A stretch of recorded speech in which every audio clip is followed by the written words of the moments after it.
Chegando no regional, eu fiquei com ela, estava tudo bem, e eles vieram embora. E eu fiquei lá sozinha mais uma vez. Quando eu fui, questão de meia hora que eles saíram e vieram embora, eu realmente desatendei de novo. Só que dessa vez eu estava só, não tinha mais ninguém comigo. E eu saí assim correndo no corredor do hospital, assim, era gigantesco, eu saí correndo atrás dos médicos. E os médicos chegaram, levaram ela para a UTI, ligaram em aparelhos, colocaram a sonda, porque não sabia o que ia ser feito, se precisasse de cirurgia, não sabia qual era o problema. E aí, às 3 horas da manhã, eu ali em pé, concheada, com frio, porque quem tem mulher não sabe que é frio, com uma blusa só de alcinha, lá fora sozinha. Aí a médica veio conversar comigo, né? E disse assim: Mãezinha, você sabe que a sua filha tem problema de convulsão? Aí eu disse: não sei, doutora. Alguém na família já teve algum caso de epilepsia? Eu disse: eu também não sei. Pois nesse momento a sua filha está tendo crise de convulsão por ausência, que é essa crise que ela dorme e não acorda mais.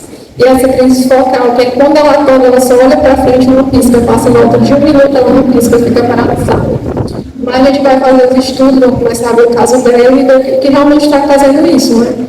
E foram assim, dias de realmente aflição, passei lá 5 dias, né? E aí ela disse assim para mim: olha, Luizinha, seu filho vai começar a tomar remédio controlado. Seu filho vai ter que entrar no Gardenal. Aí eu disse: seja a vontade de Deus, se for para a melhora dela, para a vida dela, que eu consiga aceitar isso. E aí a gente veio embora, ela tomou no Gardenal, remédio controlado para quem conhece. E aí, com 1 semana mesmo com o remédio controlado, ela veio de novo a convulsionar em casa. Retornamos mais uma vez para Sobral. Chegando em Sobral, a médica disse que não sabia mais o que fazer, porque ele já estava com o medicamento mais forte, e ele ela continuava convulsionando. Ela aumentou a dose do medicamento, ela passou a tomar 30 gotas de 12 em 12 horas e retornamos para casa. Por 1 semana, ela convulsionou novamente. E aí, eu estava no hospital, e Deus coloca assim: eu sempre acreditei que existe anjo na vida da gente. A gente sempre tem essa imagem que anjos é algo surreal, mas eu sempre acredito que os anjos são pessoas que Deus coloca nos nossos caminhos. E naquele momento ela tinha colocado uma medicação maravilhosa. E quando ela olhou para mim, ela disse: não, Tati, o caso da sua filha não vai ser resolvido em Sobral, vocês vão para Fortaleza. Só que vocês vão para Fortaleza de carro próprio. Vocês vão na esperança de conseguir um lugar, porque ela vai ser muito lotada. E na gravidade do problema dela, ela não pode esperar. E aí a gente foi no carro próprio, foi eu e a minha família, né? A gente foi na decidir para aquelas valentes, aquelas verdes, e uma paralisia de saturação. Quando chegou em Paraipaba, começou a descer a saturação dela, e ela foi novamente desacordada. E aí a gente entrou, lá para Paraipaba, a gente entrou no hospital, eu entrei correndo com ela, segurança me barrando, eu correndo com ela nos braços. E aí o médico avaliou direitinho e disse: Mãezinha, vou ter que dar uma dose de Midazolam para ela, que era um medicamento controlado. Porque se ela não tomar esse medicamento, ela não vai conseguir chegar até Fortaleza. E aí ele deu essa dose de medicamento e a gente foi assim, voando para Fortaleza. Chegando em Fortaleza, não poderia estar acompanhante de hora, eu fiquei sozinha com ela. E aí a gente foi transferido para esse outro hospital, e nesse outro hospital passamos 20 dias. Eu passei 20 dias dormindo em congregação. Quem foi no hospital público sabe como é a situação. Eu passei 20 dias dormindo em congregação. E muitas vezes as pessoas que estavam do lado me acordavam, porque eu estava tão cansada que eu não chorava. Às vezes a menina chorava, eu nem conseguia ouvir de tão cansada. E aí foram 20 dias, Valdir estudou no caso dela, porque até então não tinha nada que desse para comprovar o que ela tinha de fato. E aí o Valdir veio conversar comigo, né? Disse que só poderia me dizer o que ela realmente tinha quando ela fizesse uma ressonância no crânio. Só que ela só poderia fazer essa ressonância com 6 meses. E aí, com 6 meses, a gente fez a ressonância dela, e na ressonância dela deu que ela tinha calcificação cerebral, deu que ela tinha uma presença de massa branca próxima ao cérebro, e deu que ela tinha, eu estou até esquecendo que era como se fosse um tipo de água na cabeça, que com o passar do tempo vai crescendo se não fizer a cirurgia. E, só que aí, esse mês ela é muito novinha, tem só 6 meses. Vamos aguardar um ano, ela vai continuar no medicamento controlado e você vai tentar observar se ela vai conseguir sustentar o pescoço, porque a gente também pensa na possibilidade de paralisia cerebral. Só que como ela é muito novinha, ela não se sustenta, vamos aguardar. E naquele momento que ele me disse aquilo, por incrível que pareça, eu me desesperei. Nossa Senhora foi assim tão presente na nossa vida que eu só comecei a rezar a partir daquele dia. E foram assim mais de 6 meses de oração intensa, né? Nessa época eu estava desempregada, então assim, eu passava o dia inteiro uma coisa, a outra já estava descaminhando. Mas é assim, a vida da gente é assim. Eu li uma passagem que falava muito sobre isso. Se você quer viver em paz, a única paz que você vai ter é na vida eterna. Enquanto a gente estiver aqui na Terra, vão ter problemas, vão ter tribulações, vão ter chateações, vão ter enfermidade. Mas a gente tem que aprender a aceitar essa graça de Deus em nossas vidas.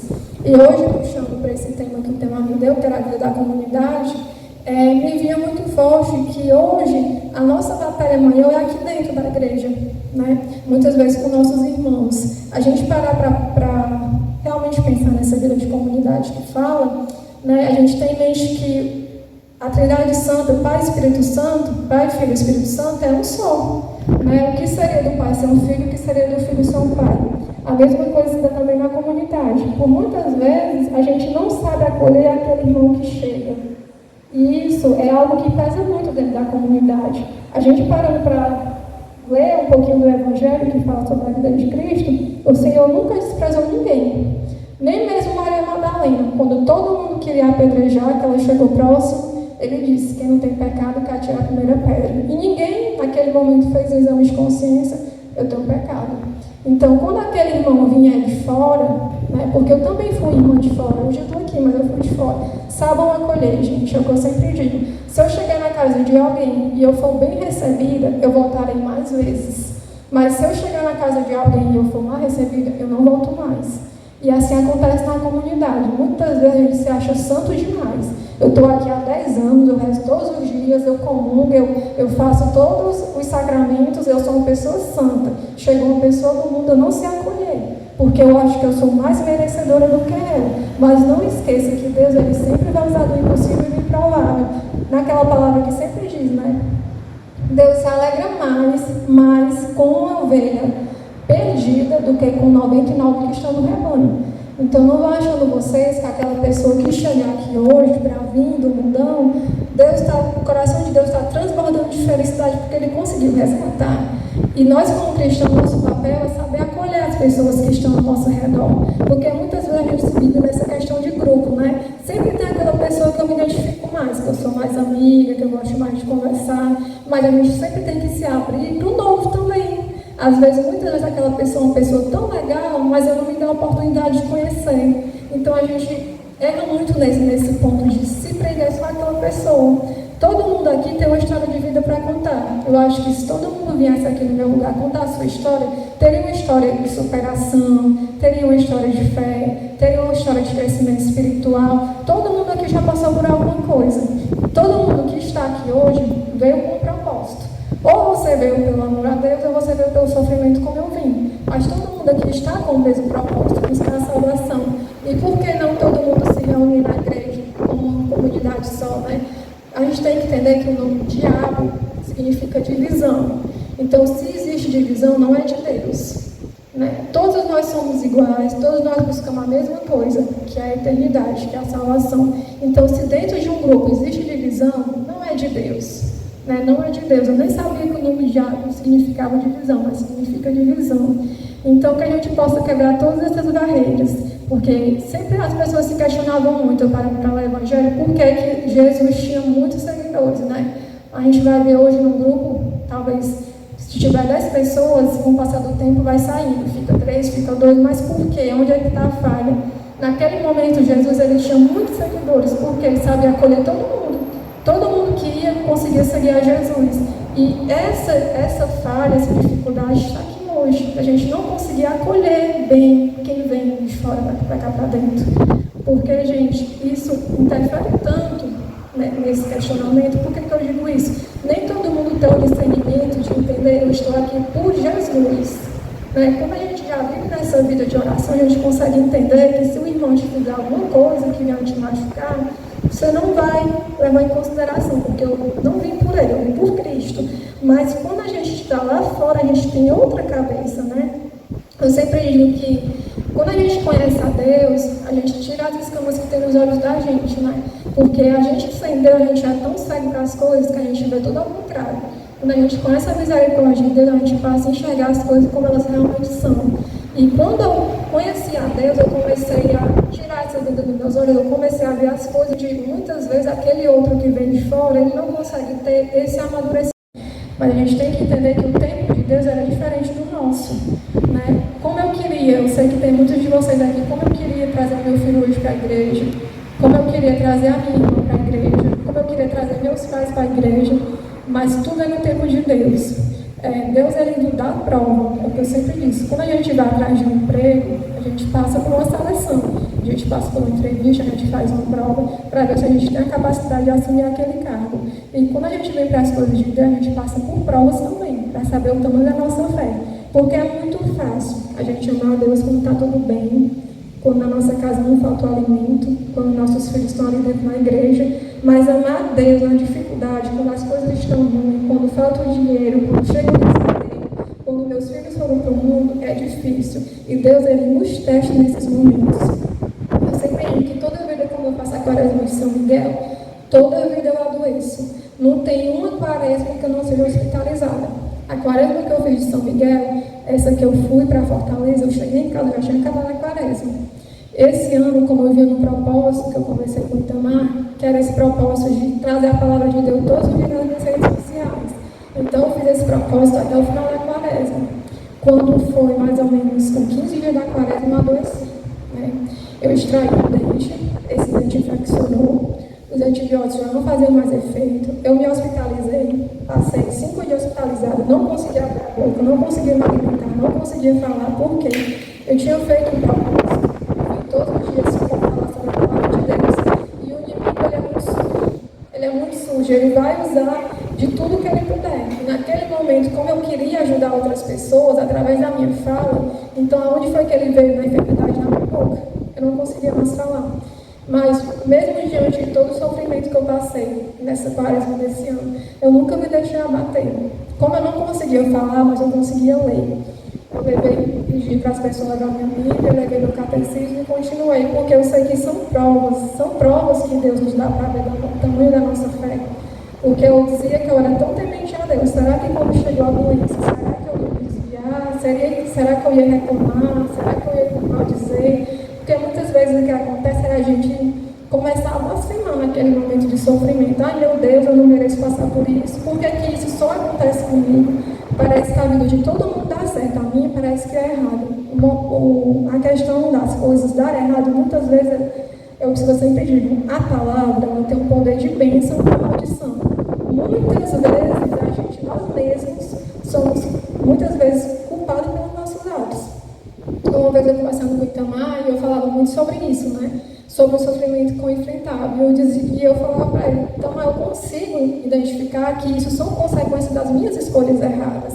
Porque muitas vezes a gente culpa a Deus pelas nossas escolhas. As coisas começam a acontecer errado pelas minhas escolhas erradas, eu começo a culpar a Deus. Ai meu Deus, eu não merecia passar por isso, eu não sou digna disso, por que eu passo por isso? Mas a gente não consegue ter o discernimento e a humildade de enxergar os nossos próprios erros. Aonde foi que eu errei? Né? Eu fiz isso, então, é o que eu digo, quem planta colhe. Eu plantei, eu estou colhendo o que eu plantei. Mas a gente não consegue ter a humildade de enxergar os nossos próprios erros e começar a questionar Deus. Né? E tudo começa na vida da gente a fluir melhor quando a gente passa a agradecer. Eu sei que é difícil a gente ir diante de Deus agradecer pelo sofrimento, mas você vai ver como a sua vida vai para frente quando você fizer isso de fato. Por que eu digo isso? Nesse momento desse sofrimento que eu vinha passando, todos os dias eu ia para o Santíssimo e eu dizia, Senhor, eu te agradeço pelo sofrimento, porque eu sei que isso deu para me santificar, eu sei que isso deu para me crescer na minha fé, na minha espiritualidade, eu sei que isso deu me dar sabedoria. Então eu sempre tento tirar proveito das situações ruins. E quando a gente passa a viver dessa forma, a gente passa a ver as coisas de uma maneira diferente. Porque se a gente for levar tudo de que é ruim para as coisas ruins, realmente a gente vai cair na caminhada, é o que eu sempre digo. Não vai achando você que é porque você vai que as coisas não vão acontecer. Vai acontecer. E vai acontecer pior do que quem está lá no mundão. Porque Deus, ele quer testar até onde você é capaz de chegar. Às vezes as pessoas não têm esse conhecimento e acabam caindo na caminhada, porque tem esse pensamento. Mas quando eu estava as coisas não aconteciam nada na minha casa, comecei a rezar e comecei a ver que as coisas estão acontecendo. Eu nunca esqueci a gente passa por uma batalha diariamente espiritual. É a luta do bem contra o mal. Ele jamais vai querer perder quem é dele. Então, se você está passando por isso hoje, não desanime. O que eu tenho para dizer para você é que Deus tem um propósito grande na sua vida, né? Eu não sou mais merecedora por estar aqui, não. Só que eu tenho algo pequeno, mas tenho, que é fé, que é o que me mantém todos os dias de pé. Não vou achando vocês que é porque eu estou aqui, que eu não tenho problema, não tenho problema. Aí, nesse período, a gente fez o batismo dela, fizemos a consagração, consagrei a Nossa Senhora, e eu disse, seja o que Deus quiser. E aí, teve um momento de adoração, que a gente foi com mais santos, que ele proclamou, né? Ele dizia que aqui tem uma mãe que está com a criança, sendo que eu conhecia também uma amiga que tinha a mesma filha com o mesmo problema. Aqui tem uma mãe que está com a criança, essa criança desde os 15 dias de vida, que ela tem problema de saúde, foi desenganada pelos médicos e Deus está dando a cura dela nesse momento. Naquele momento eu senti algo tão diferente comigo, que eu estava com a minha mãe, eu olhasse para a minha mãe, porque eu sentia que era para ela, eu sentia algo diferente, né? Naquele momento eu comecei a orar, uma oração mais intensa, né? A oração na língua dos anjos começou a se intensificar e eu me arrepiava dos pés à cabeça. Eu disse, eu sei que foi para ela. Foi para ela que eu tomo posse e eu recebo essa graça. Quando chegamos em casa, eu disse assim, ela não é mais tomar esse remédio controlado. E a minha mãe diz assim, Tatiane, tu é da saúde, tu entende, você sabe que a gente não pode tirar um remédio do dia para a noite, ela pode ter alguma coisa pior. Mãe, eu consegui entender que a minha filha foi curada. A minha filha, ela foi curada. E aí, no horário da manhã, a minha mãe dava o remédio e à noite era eu. E à noite eu nunca dava. E a gente sempre tinha esse atrito, porque eu tinha essa fé gigantesca que ela tinha sido curada e minha mãe desacreditava. E aí, quando foi com um ano, a gente fez o exame dela, repetimos. E aí, eu tive que assinar um termo, porque a médica disse assim, essa anestesia pode ser que ela tenha alguma reação e venha a óbito, né? Então, você vai assinar um termo, você vai ler bem direitinho, sabendo os riscos da anestesia, e se você aceitar, a gente faz esse exame. Aí eu assinei tudo bem, na hora de voltar, ela não estava querendo voltar, aí trouxeram máscara de oxigênio e tudo, até que ela voltou, né? Demorou, mas conseguiu voltar, voltou. E aí, quando foi para sair esse resultado, eram 3 dias de espera. Mas foram assim os 3 dias mais demorados da minha vida. Todos os dias eu ia na internet para olhar esse resultado. E aí, quando saiu o resultado, eu não conseguia olhar. Assim, era algo tão... Eu tinha uma certeza tão grande e eu tinha medo de me decepcionar com a minha fé. Eu Senhor, você vai curar minha filha. Mas eu tenho medo de abrir e achar que foi algo da minha cabeça. E achar que realmente tu não fez. Naquele momento eu duvidei de Deus.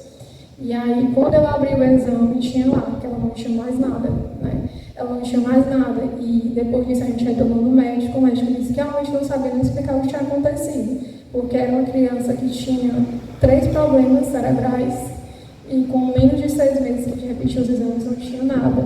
Então, assim, Deus ele já fez tanto na minha vida, na vida da minha filha, da minha família, que é o que eu sempre digo, se você desacredita do poder de Deus, com certeza você nunca vivenciou a graça. Porque é impossível a gente não acreditar no poder de Deus vivenciando uma graça dessa. E isso foi um exemplo para muitas pessoas que desacreditam, né? Quando isso aconteceu, mas não foi com a intenção de aparecer na casa de alguém, porque às vezes a gente se questiona assim, mas ela começou agora na igreja, já conseguiu essa graça, eu estou aqui há 10 anos para conseguir. Mas Deus, ele sempre vai usar do impossível e do improvável. Por que Deus usa do impossível e do improvável? Para que a gente possa acreditar.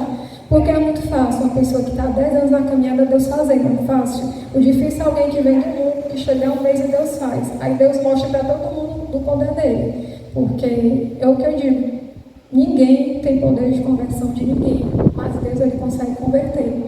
Então, através da reza dos meus pais, da oração da minha mãe, eu vim para esse processo de conversão. E assim, o que eu tenho para dizer, juntando com a pregação da vida de oração, é que a oração é algo que nos aproxima de Deus. Ela é algo que realmente vai nos modificando, vai nos engrandecendo na fé. É impossível a gente conseguir chegar à misericórdia de Deus sem a oração. Eu sei que a oração não é essencial. É preciso também ter muitas outras coisas. A comunhão, viver a comunhão, tentar viver os sacramentos, buscar sempre a confissão. Mas a oração, ela vai te aproximando de Deus. E é o que eu sempre digo, a minha vida mudou quando eu me aproximei de Nossa Senhora.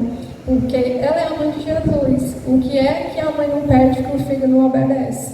Então, assim, muitas coisas eu recorro para Nossa Senhora. Mãe, pede ao teu filho, né? E ela sempre, nunca me deixou na mão. Claro que tem coisas que eu sei que não é para o meu bem, então ela não vai fazer. Não é tudo que a gente pede que Deus vai realizar, porque Deus, ele consegue ver o além. Eu consigo ver o que é bom para mim hoje, mas Deus, ele consegue ver o que vai ser bom para mim daqui a 10 anos. Então, se ele não fez hoje, a minha vontade, que não é a vontade dele, talvez não seja para o meu bem futuramente. Então, eu comecei a viver melhor quando eu comecei a aceitar. Eu sei que a gente tem pressa, a gente tem tanta pressa, que até mensagem no WhatsApp a gente não consegue mais ouvir na velocidade 1. A gente muito mais proclamou aqui que tinha uma pessoa que estava aqui que se sentia excluída, né, Itamar, que você falou, sentia, ou seja, será que essa pessoa que está com esse sentimento, será que ela vai retornar de outra vez? Será que ela conseguiu entender que a gente tem que vir por Deus? Não é pela minha mãe, não é pelo meu pai, não é pela minha amiga do meu grupo, mas é por Deus. Será que quando acontecer alguma coisa no meu grupo de oração, que eu me decepcionar com o meu irmão, será que eu vou retornar para o meu grupo? A gente tem que entender que nem todo mundo tem esse conhecimento hoje ainda. Então é por isso que eu digo, saber acolher quem está presente. Bom dia, seja bem-vinda. Ninguém aqui é melhor do que ninguém, eu não sei mais do que você, não sei menos que você. Quero aprender com você, eu sei que você tem muitas coisas para me dizer. Então, assim, gente, nessa questão da vida de comunidade, que eu pude tirar da palavra mesmo, era sobre isso mesmo, a gente saber acolher, a gente saber tratar bem as pessoas que estão ao nosso redor, porque a diferença que tem no tempo de Jesus para hoje é esse, o acolhimento. Né? Não tem segredo. O que é que Jesus fazia para arrastar multidões? O acolhimento. Todas aquelas pessoas que foram rejeitadas, que foram desacreditadas, Jesus levou com ele. A gente for pensar Pedro, né? Pedro era uma pessoa impulsiva, Pedro era uma pessoa explosiva, ninguém acreditava em Pedro, mas Jesus acreditou. Né? Até uma orelha do soldado, Pedro arrancou. Na hora da raiva, Jesus foi lá e pregou de volta. Ou seja, era uma pessoa que ninguém dava nada, mas Deus deu credibilidade. E quem foi que se tornou Pedro? O grande homem da igreja, né? O braço direito da igreja católica é Pedro hoje, Pedro e Paulo. Então, assim, que a gente saiba acolher nossos irmãos que chegam, acabou de chegar, que a gente saiba acolher nossos irmãos que chegam. E aí, para vocês, é que quem não está nessa vida de graça, quem não está nos sacramentos, procure se reconciliar com Deus. É o que eu sempre digo, a gente nunca sabe a nossa hora. A gente peca muito por isso, por não saber o nosso momento. Eu vou deixar para amanhã. Será que o amanhã vai chegar para mim? A gente nunca sabe isso, né? Vamos para a missa hoje? Eu não vou hoje não, vou só amanhã. Mas será que o amanhã vai chegar para mim? Nunca se deixe cair por isso, levar por isso. Se você está há muito tempo sem se confessar, procure a confissão. A confissão é uma porta de entrada para a graça de Deus. Eu já ouvi assim, diversos tipos de pessoas que dizem que a minha vida não ia para frente, eu não consegui alcançar isso na minha vida. Depois da confissão, me confessei, voltei a comungar, eu senti que a vida é outra. E eu gosto muito de cantar essa canção, por quê, gente? Porque essa canção, ela fala um pouquinho do que é a comunhão na vida da gente. Que ele é esse alimento espiritual diário, que eu sempre digo. A gente precisa de alimento, não precisa para estar de pé todos os dias, ou alguém consegue ficar de pé sem se alimentar? Não consegue, né? Se você não tiver uma boa alimentação, nem de pé você consegue ficar. A mesma coisa é a vida de oração. Se você quer ter uma vida espiritual, você precisa se alimentar todos os dias da palavra de Deus, buscar rezar. Eu sei que a vida da gente é corrida, muitas vezes todo mundo trabalha, tem filho, tem uma casa para cuidar, mas é o que eu sempre digo, quando aquela passagem das virgens, quando Jesus voltou, que as virgens eram prudentes, alguns estavam à espera de Jesus, que era o noivo naquele momento. Alguns estavam ali esperando e as outras não tinham se preparado para a volta de Jesus, que era o noivo. E o que foi que elas foram fazer na última hora? Na última hora elas foram procurar os mantimentos que estavam faltando. E as outras que estavam preparadas, com tudo em mão, ficaram esperando. Então, quando Jesus abriu o portão, as que estavam preparadas entraram. E as que estavam despreparadas, que tinham ido buscar, chegaram quando o portão estava fechado, já não conseguiram entrar, porque não se prepararam, deixaram para a última hora. E o que foi que Jesus disse naquele momento que elas batiam, né? Senhor, Senhor, eu estou aqui, abre aqui a porta para mim. O que foi que Jesus disse? Eu nem te conheço, né? Então, o problema está aí da gente deixar tudo para a última hora. Não deixe para fazer amanhã o que se pode fazer hoje. Se eu posso hoje sentar para rezar, eu vou rezar hoje, porque eu não sei se meu amanhã vai chegar. Se eu tenho aquela pessoa para perdoar, eu vou perdoar hoje. Porque é o que eu sempre gosto de fazer comparações. Como é que eu quero ganhar a minha salvação eterna se eu não sou capaz de perdoar meu irmão? A gente tem que entender que no reino dos céus vai ser todo mundo junto. Não vai ter distinção. Não vai ser uma mesa para quem eu gosto e uma mesa de quem eu não gosto. Não é. Como é que eu vou querer ir para o céu se eu não consigo conviver com os meus irmãos? Se eu não consigo perdoar meus irmãos? Ou você acha que lá no céu vai ter a diferença? Eu vou ficar do lado direito das pessoas que eu gosto, só vai estar as pessoas do meu grupo. Desse lado esquerdo vai estar quem eu não gosto. Lá é todo mundo junto.